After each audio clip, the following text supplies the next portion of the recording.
안녕하세요. 정몽규 미술관, 저희 한국미술의 거장전 5번째로 정몽규 전과 연계해서 저희 학술 세미나에 오신 여러분들 진심으로 감사드립니다.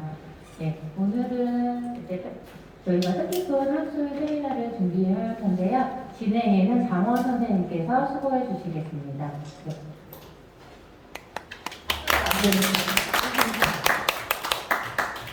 네, 안녕하세요. 반갑습니다. 오늘 정몽규 미술관에서 파주와 여기 대학로 전시장에서 정몽규 선생님의 그 정몽규 선생님의 이제 대규모 회고전이 열리는데요.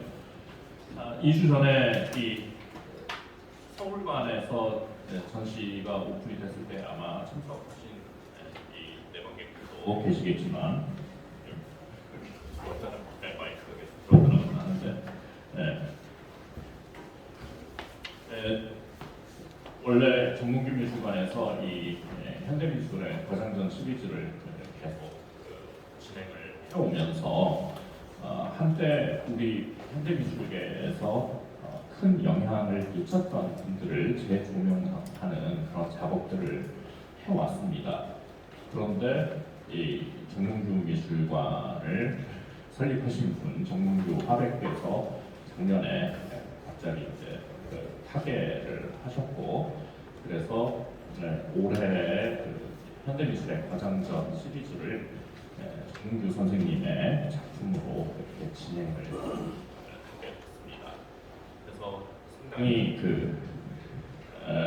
제 개인적으로도 후학의 입장에서 또 현대미술 이론과 비평을 하고 있는 입장에서 많이 안타까운데, 그럼에도 불구하고 이렇게 서울까지 미술관이 확장이 돼서 그동안 열정을 불태우시고 한국 현대미술에 굉장히 큰 기여를 하셨던 정몽규 화백의 작품들을 이렇게 정리하고 규명할 수 있는 출발점이 됐다는 점에서 굉장히 의미가 크다고 생각을 합니다.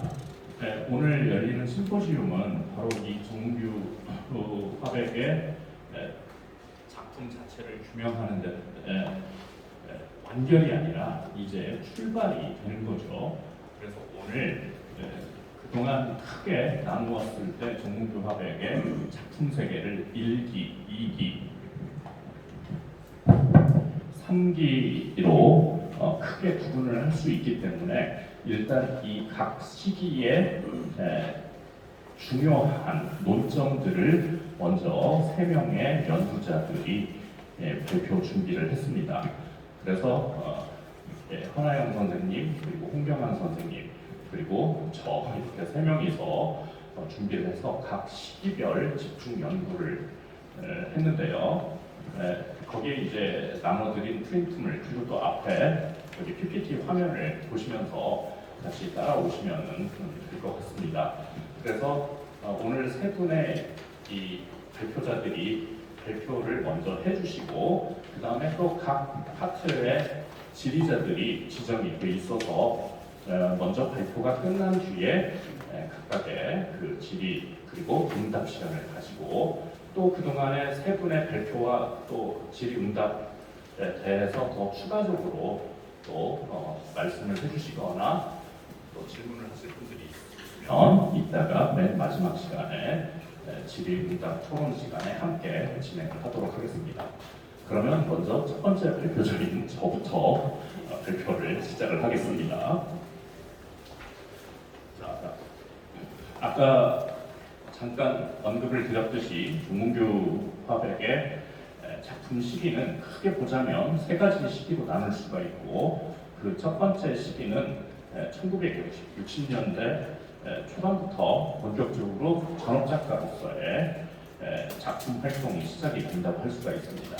이때 대개 이제 한국 현대미술과 관련해서 당시의 서구의 영향을 통해서 한국전쟁 이후에 발생하기 시작했던 앵코르멜의 한국 유입, 하지만 그것은 우리가 일제시대 때 물론 일본을 수용해서 굴절된 수용이 드러나긴 하지만 그럼에도 불구하고 그 이전부터 내부적으로 진행되어 왔던 추상미술의 하나의 흐름을 간과하는 거라고 할 수가 있겠죠. 그래서 그 맥락 안에서 정문교 화백에서 당시 받았던 영향 관계, 물론 그 부분은 개별적으로 더 깊이 있게 앞으로 차후 논의가 되어야 하겠지만요.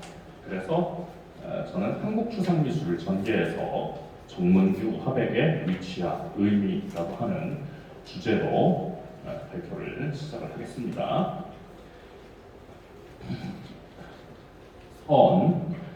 정문교 화백이 작가로서 걸어온 길은 해방과 한국전쟁을 지나 본격적으로 전개되어 온 한국 현대미술의 궤적과도 맥을 같이 한다.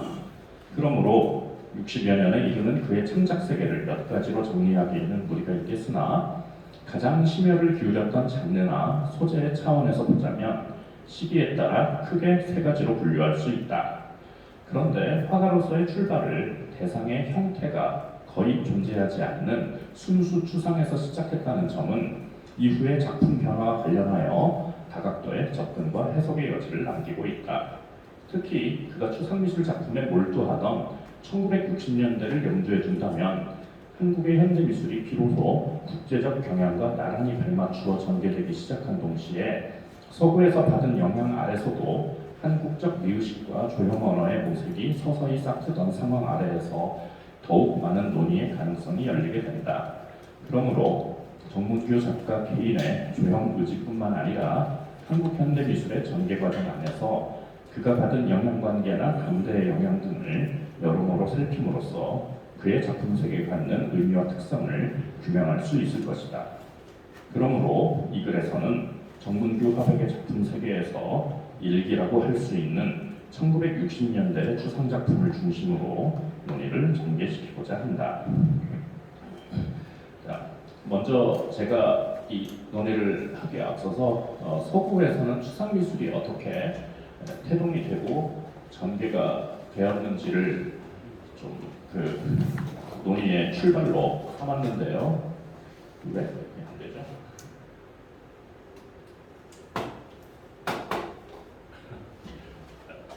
얘도 좀 마우스도 좀 맞아야 되나 보네요.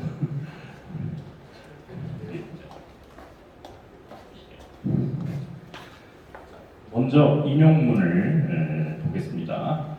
회화와 조각에 담긴 개인적이고 자발적인 것에 대한 의식에 자극받은 미술가는 손으로 만지고 처리하고 표면을 만드는 기법들을 고안했다. 그리고 이 기법에 의해 최대한 자유롭게 생성된다는 측면이 부각된다. 따라서 흔적, 스트로크, 붓, 드리핑, 물감 그 자체의 물성, 그리고 움직임의 장이자 구조로서 캔버스 표면이 갖는 중요성, 이 모든 것이 미술가의 활동적 현존의 징후들이다. 미술 작품은 매 순간 우리가 그 생선을 의식할 수 있는 그 자체로 질서 잡힌 세계이다. 네, 이 글은 미국의 미술사학자 마이어 샤피로가 쓴 글인데요.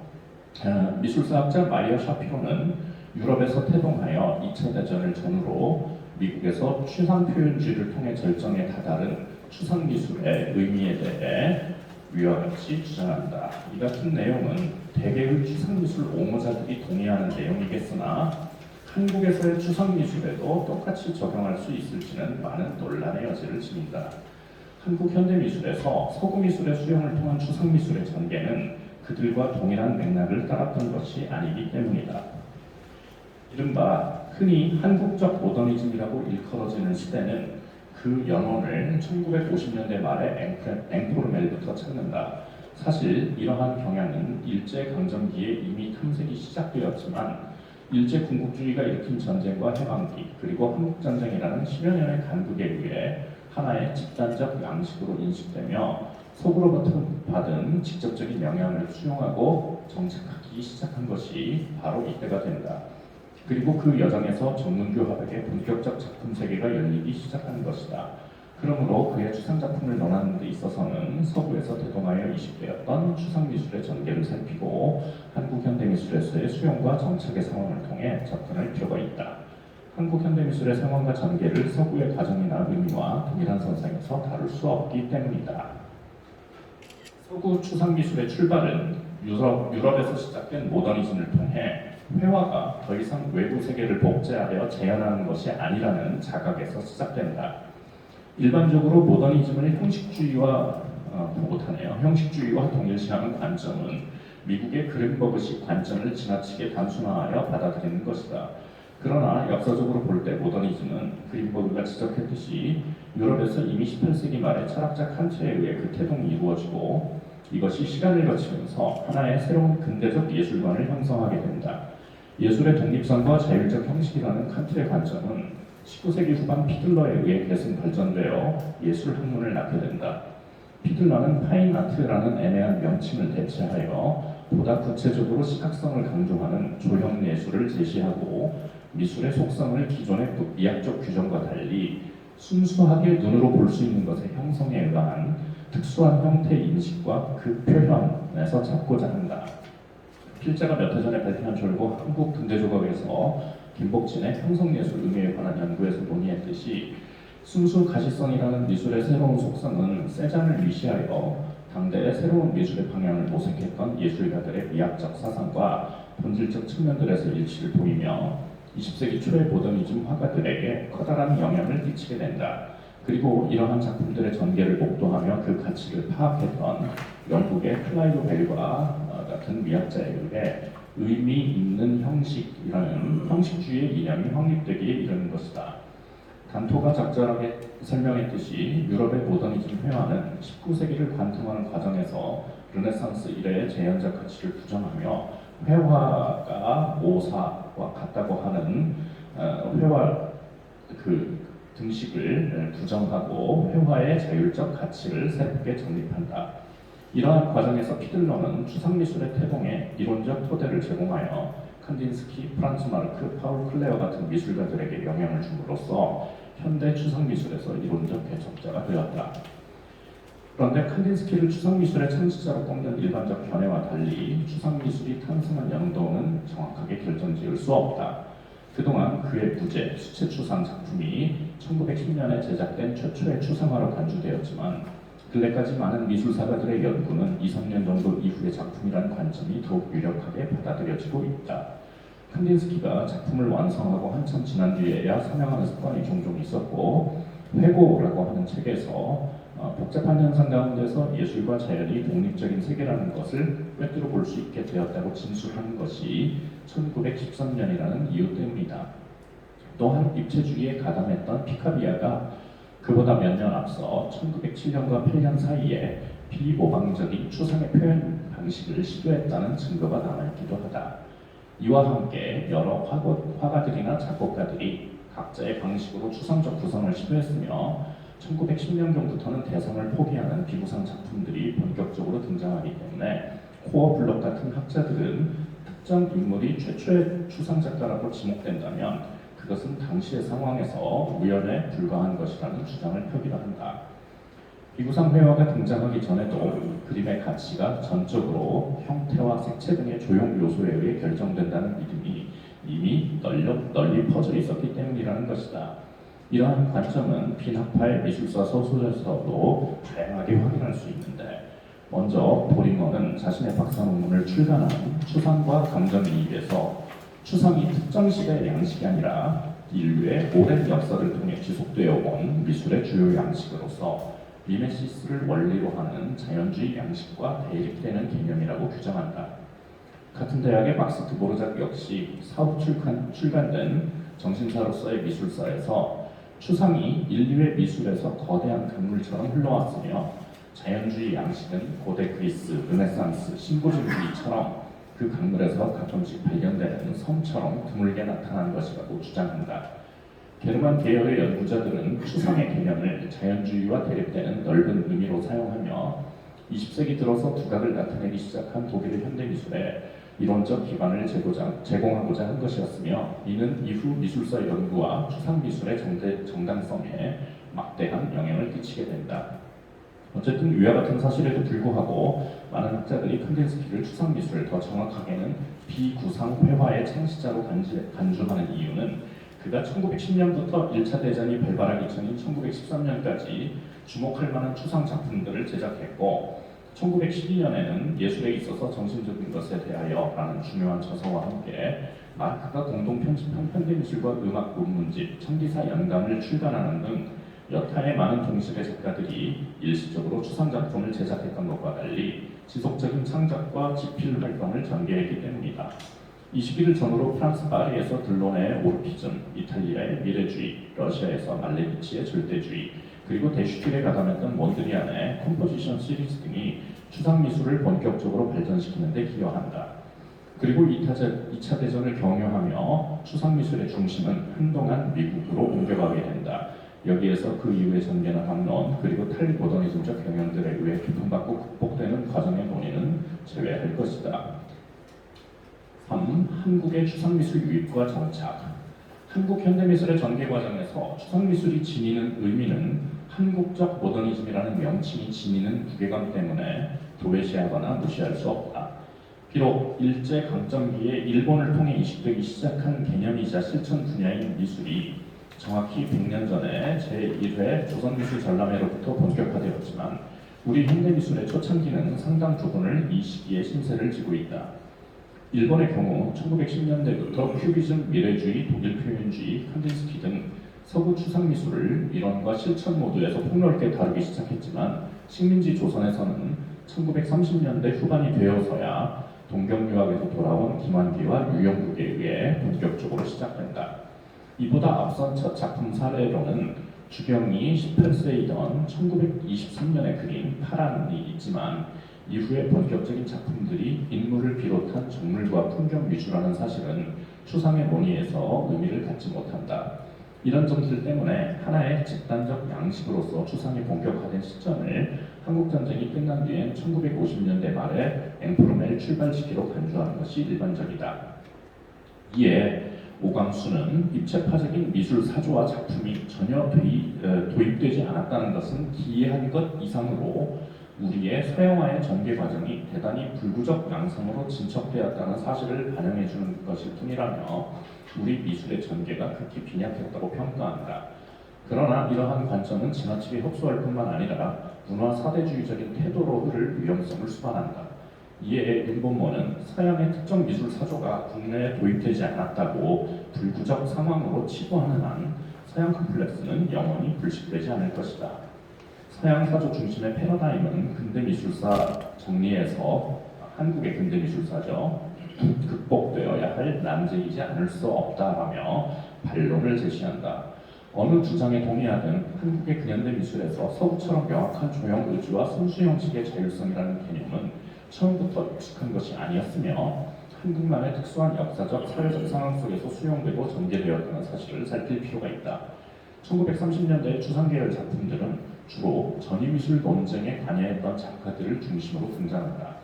1937년에 김종찬과 이규상의 개인전이나 조우식과 이범승의 2인전 등에서 선보였지만 구체적인 자료가 확인되지 않아서 연구에 한계가 있다. 김영나가 지적하듯이 이때의 상황은 일본에서 소그룹을 통해 추상 작품들이 시도되었으며 그 중에서도 특히 김환기, 유영국, 문학수, 이중섭, 박생광, 이규상, 조우식 등이 참여한 자유미술가 협회가 작품의 수량에 있어서나 새로운 경향에 있어서나 재료의 선택 등에 있어서나 매우 유의미한 주목을 이끈다. 그런데 이인범은 이들이 조형적 원리를 공유한 상태에서의 추상성보다는 오히려 아방가르드적 경향에서 공통점을 찾을 수 있기 때문에 자유미술가 협회의 전시에 참여했다고 해서 모두 추상미술의 성립과 관련 지을 수는 없다고 주장하며 이로부터 10년이 지난 1947년에 해방공간에서 결성된 신사실파의 김환기, 유영국, 이규상과 그 외에 조우식 정도로 한정된다고 보고 있다. 여하튼 동경유학생 중심으로 유입되기 시작한 추상미술과 그에 관한 담론은 일각에서 상당한 거부감을 불러일으키기도 했다. 오지호는 순수회화론, 피카소와 현대회화의 근본 문제, 전위파회화 운동을 중심으로 하는 글을 연이어 동아일보에 발표하면서 진정한 회화와 무관한 추상미술을 강하게 배척하는 태도를 드러낸다. 특히 김한기를 연두에 둔 것으로 보이는 아래의 글은 칸딘스키가 음악의 형식으로부터 회화의 순수성을 획득하고자 했던 시도를 신랄하게 비판한다. 자연의 형체를 완전히 떠난 색과 선만의 배열로 회화를 만들 수 있는 것처럼 생각하고 또 그렇게 하는 것이 가장 순수한 것이라고 하는 생각은 대개 음악이 음만으로 즉 자연을 재현하지 않고도 성립한다는 데서 생겨난 사상이지만은 이것은 색과 음의 본질을 구별하지 못하는 데서 나온 하나의 착각이요 망상이다. 색과 음은 그 발생이 다르고 그 존재 방식이 다르며 그 감각 형식이 다르다. 그러므로 회화와 음악은 각각 그 특질에 의하여 각각 다른 표현 형식을 가져야 할 것이요 또 필연적으로 갖게 된다. 김한기는 같은 해에 열렸던 제2회 자유전에서 론도와 메아리처럼 음악적 리듬을 시각적으로 형상화한 추상작품을 통해 화제를 일으킨 바 있었다. 김한기를 위시한 추상계열이나 전유예술가 그룹과 조우장 같은 논자들은 사실성과 현실성 사이에서 상투적이고 관습적 리얼리티의 가면을 쓰지 않았다고 해서 현실이나 생활을 버린 것이 아니라고 주장하며 추상미술의 진보성을 강조한다. 김한기는 오지호가 피카소와 현대회화를 통해 비사실적 형식주의가 회화로서의 신형식이 아니고 도안으로서의 신양식일 뿐이며 미술이 예전에 없던 혼란된 현상을 일으키고 있으므로 시대적 혼란을 틈타서 개입한 회화적 협작물을 철저히 소탕해야 한다고 비판하자 곧바로 며칠 뒤에 추상주의 소론을 통해 여전히 자연의 모방에서 벗어나지 못하는 회화가 실상은 오히려 생활이나 문화현상과 무관한 것이라고 반박한다. 네, 인용문을 읽겠습니다. 입체파의 성경적 추구는 추상회화와 더불어 1층 더 강렬해졌고 집요해짐에 따라 자연의 제 형태에서 기하학적, 비기하학적 추상회화로서의 요소를 회화로 행동함으로써 종합적으로 구성화한다. 근대까지 현대도 존속하지만 회화의 전 요소가 되었던 자연주의적, 문학적, 설명적, 사파작 등의 직관적 또는 감각적 향락을 이로부터 타블로상에서 추방하고 배제하는 동시에 비상형의 관념에 도착하여 추상에서 회화적 순수성을 추구하는 미술의 행동, 즉 창조라 하겠다. 김한기는 여기서 예술의 창조는 단순한 묘사에서 비롯되지 않는다는 점을 강조하며 회화의 전 기능이 자연의 재현에서 이반하게 된 금일의 사실은 오로지 묘사가 아니면 이미 당연화해버린 사실이라고 규정한다. 이와 같은 논쟁은 모방과 창조 사이에서 예술에 대한 위치를 규정하고자 했던 입장의 차이에서 비롯된 것이며 일본이 일으킨 전쟁과 해방 그리고 한국전쟁이라는 10년여의 오랜 시간 동안 묻혀있다가 1950년대 후반에 들어 시대의 리얼리티라는 관점에서 추상미술에 관한 논의가 다시 부각된다. 이런 점에서 추상미술의 이론과 전개가 서구로부터 강력한 영향을 받았다는 사실을 부정할 수 없겠으나 식민지 조선의 상황에서 향토색 논의나 주류 미술계의 인식을 극복하고 새로운 리얼리티를 모색하고자 했다는 사실이 서구의 양식을 무비판적으로 차용한 것은 아니라는 것을 방증한다고 할 수 있을 것이다. 그러므로 이 글의 논의와는 별개로 해방 이후 김한기, 유영국, 이규상 등에 의해 결성된 신사실파 또한 새로운 시각과 논거를 통해 지속적 연구가 이루어져야 할 필요성 역시 대두된다. 그리고 정문교 화백의 추상작품들 또한 그와 같은 맥락 안에서 개진된 김한기로부터의 영향관계 역시 향후 지속적인 논의가 이루어져야 할 것으로 생각한다. 4. 정문교 추상의 한국적 인본주의 1960년대 들어서 본격적으로 부각된 추상미술은 한편으로는 1950년대 대한미역과 현대미역으로 대표되는 홍대파와 서울대파 간의 권력 다툼 속에서 파행으로 치달았던 미술계와 국전에 대한 저항의 방편이기도 했다. 이때의 추상과 구상의 대립은 조형 이념의 대립보다는 국전을 둘러싼 갈등이 표면적으로 드러난 대립의 양상이기도 했던 것이다. 그렇다고 해도 집단적 추상미술 운동은 당시의 다양한 사회정치적 변화상과 경험 그리고 새로운 가치관을 투영하는 동시에 그 안에서 한국적 문화 담론을 담아내고자 하는 모색을 끊임없이 추구하고자 했다. 이러한 시기에 형성되기 시작한 정문교 화백의 예술세계는 추상이라는 서구의 조형 언어를 채택하면서 전개되었다. 그리고 그의 추상은 인간성 탐구의 한 방편으로 시작되었다. 네, 인용문 읽겠습니다. 그림을 그릴 때 중시했던 것은 무엇보다도 자기 스타일이 있어야 한다고 생각했습니다. 그것이 바로 개성이고 주장이 아니겠습니까? 화가들이 형이나 색을 통해 자기 주장이나 이야기를 한다면 그러한 자기 어법이야말로 스타일이고 개성이겠지요. 그래서 전통적인 재료를 쓰면서도 나만이 구사할 수 있는 어떤 어법을 만들어야 한다고 생각했습니다. 그러다 보니까 캔버스에 물감을 바르고 물감이 마른 뒤 면도날로 긁어 마끼에를 만들었지요.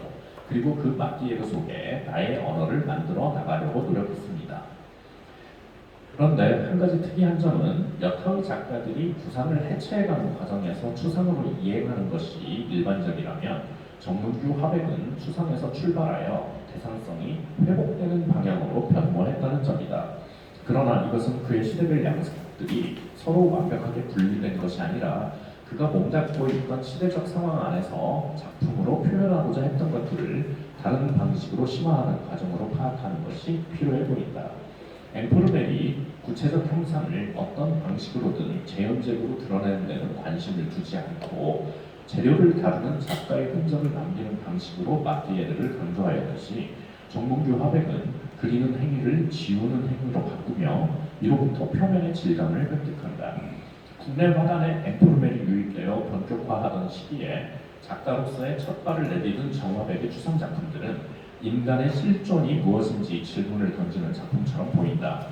대상도 서사도 분명치 않은 작품들은 회화의 형식 자체를 탐색한다기보다는 인간의 존재와 더불어 회화 혹은 예술의 존재를 우선적으로 내세우는 것이다. 그리고 이로부터 생명력에 대한 그의 관심과 집중도를 보여주는데 이는 색채를 통해 가시화된다.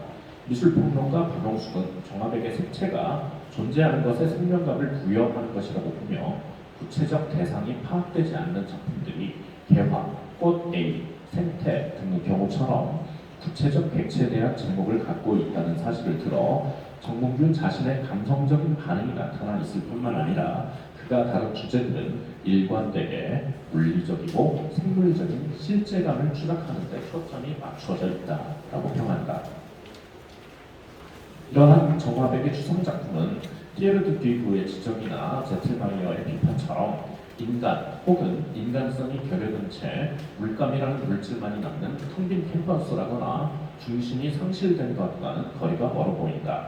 오히려 김상철의 표현처럼 그의 존재를 낳은 이 땅에서 전쟁의 파괴성을 경험한 뒤에 땅의 존재를 회복시키고자 황토색으로 대변되는 이 땅의 토속적인 감성을 추상이라는 형식을 빌려 표출하고자 했던 작가의 인본주의적 감성이 화면을 메우고 있는 것이다. 그러므로 양차 대전을 관통하면서 상실된 르네상스 이래로의 인간에 대한 믿음과 고정관념이 제거된 서구의 앵포르멜과는 그 목적이나 지향성에서 근본적인 차이를 지닌다. 그렇기에 정문규 화백의 작품 변화는 따뜻한 인본주의적 감성을 통해 추구하고자 하는 원초적 진상을 찾아나가는 여정으로 파악할 수 있으며 여체로부터 풍경과 꽃, 정물 등으로 옮겨가는 것이다. 따라서 구상으로의 변화라는 것은 정화백에게 있어서는 이들 대상의 표현이 외형의 사실적이고 정확한 재현에 바탕을 두는 것이 아니고 그 대상들을 통해 자신의 내면을 투사하고 원초성을 탐색하는 일종의 주체적 전이라고 할 수 있을 것이다. 이에 대해 김상철은 재현의 번잡스러움에서 벗어난 것이기에 작가의 화면은 원글이나 투시와 같은 이성적인 합리성을 고집하지 않는다. 오히려 평면화된 화면을 통하여 그 사유에 깊이를 더하고 있다고 읽어낸다. 한편으로는 정문규 화백의 작품들이 그 표면 질감과 색채 등으로 인해 유기적 추상으로 불릴 수 있지만 그 안에 어렴풋이 드러나는 대상과 형태들은 화면 전체의 구성에서 기하학적인 형태를 암시하기도 하며 구조적 역할을 담당하는 경우도 흔하게 눈에 띈다. 이는 앞서 오지오가 음악과 회화의 성립 요건을 구별하기 위한 비판이 역설적으로 그 발생, 존재 방식, 감각 형식이 차이를 지님에도 깊은 근원적 창조성에서 관통하는 공유 지점이 존재하고 있음을 드러낸다. 서양 도전음악의 미술 못지않게 깊은 애정을 지녔던 정문규 화백은 비록 음악을 듣고 그 음악을 그림으로 직접 표현하는 경우는 별로 없음에도 음악을 좋아하니까 음악적 정서 혹은 그와 비슷한 것들이 내 몸과 정신을 구성하는 성분이 되어서 내 안에 깃들어 있는 것이라며 이것이 사고에 작용하여 그림을 그리는 감각과 융합이 되는 것이라고 진술한다. 이러한 관점에서 보자면 그의 유기적 추상작품에서 어렴풋하게나마 어떤 기하학적 형상들이 수직과 수평의 균형이나 대조를 이루거나 화면의 상단과 하단을 분할하는 구조를 갖추며 일종의 축을 이루고 있는 것은 음악이 선율, 리듬, 박자, 악기마다의 음색 등이 혼합되어 각 부분의 개별성과 전체적 구조 사이의 균형을 이루는 방식을 떠올리게 한다. 그러므로 그의 추상은 어떤 내적 필연성을 통해 망막상으로는 포착되거나 확인할 수 없는 존재의 원초적인 것들에 대한 추구의 흔적이자 결과물이라고 할 수 있을 것이다. 나가는 글. 이상과 같이 정문규 화백의 초기 추상 작품들은 당시에 본격화되었던 앵포르의 경향을 표면적으로 채택하면서도 이미 1930년대 후반부터 시작되어 한국전쟁에 재점화된 추상과 구상, 사실성과 현실성에 대한 예술가적 논쟁 속에서 모색되었던 한국적 정신의 표현이라는 내적 가치의 축으로 파악될 수 있는 것이다. 이는 나의 가장 바람직한 목표는 완전한 자유를 가지고 그것을 향락할 수 있는 정신적 위치까지 나를 밀고 가는 일이다.